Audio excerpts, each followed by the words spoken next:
Hey, how you guys doing? My name is Luke. Welcome back to Talk to Canadians. Today, I have a very special guest.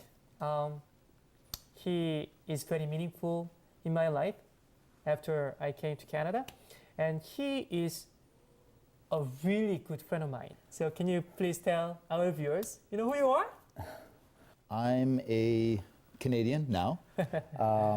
I'm a Taekwondo master. I do a bit of security on the side. So Anthony, I mean, you have been working as a Taekwondo instructor for quite a while, right? And I want you to tell me the story behind. So how did you start and learning Taekwondo? And then how did you end up being a Taekwondo instructor, master? Well, I got into it several years ago, probably much like everyone else, because I kept getting my ass kicked and everything like that, and decided, geez, my mom thought maybe it's time I learned how to defend myself. So, Okay. So she got me enrolled several years ago when I was young, and I fell in love with it. I've tried a few other styles. I mean, I love martial arts in general, but I mean, I've just always gravitated back to Taekwondo because it's such a beautiful art, and through it, I just met so many great Koreans. So, so it's something that's become a big part of my life. Yes, it's always gratifying when you can see just how incredibly great you are when you've learned your skills very well. So I know that you have been learning Korean, right? So can you tell me about your experience, as a Korean learner, and what's tough, what's not, and what motivates you to study Korean? Well, I had been around Koreans for a long time, but I never was as interested in actually learning the language, I suppose, until recently. So, I mean, obviously in Taekwondo, I learned quite a few of the basics, but I really decided just a couple of years ago in depth to try and really master the language if I could.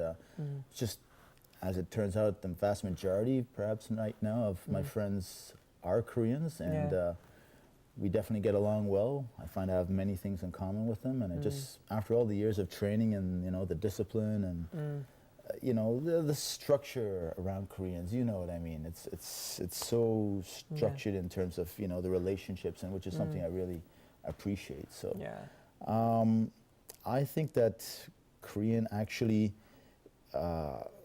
is, to be honest, very difficult.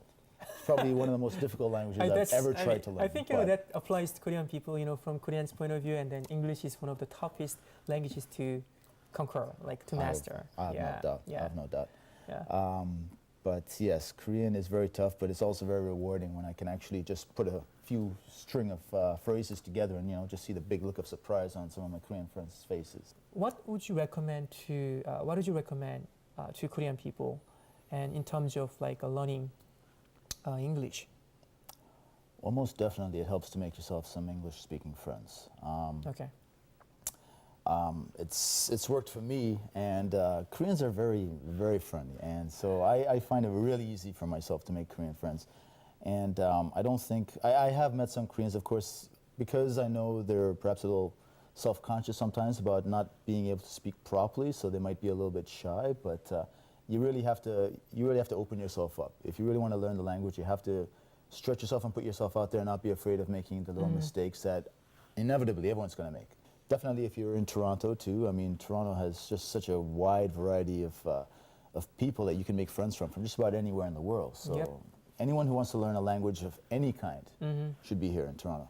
I really believe that anyone and everyone has the potential to be the best that they possibly can in whatever it is that they really want to do. So if your goal is to learn English, definitely you can do that. So there are lots of great people, lots of great websites. Definitely Luke's is one of them, so you need to check him out. And don't be afraid of making mistakes. I had a lot of fun. I'm pretty sure that my viewers are having a lot of fun too. And so thank you for coming over. Thank you. I really appreciate that. Okay? Pleasure to be here. Oh, thank you. Okay, see you guys next time. Okay? Bye.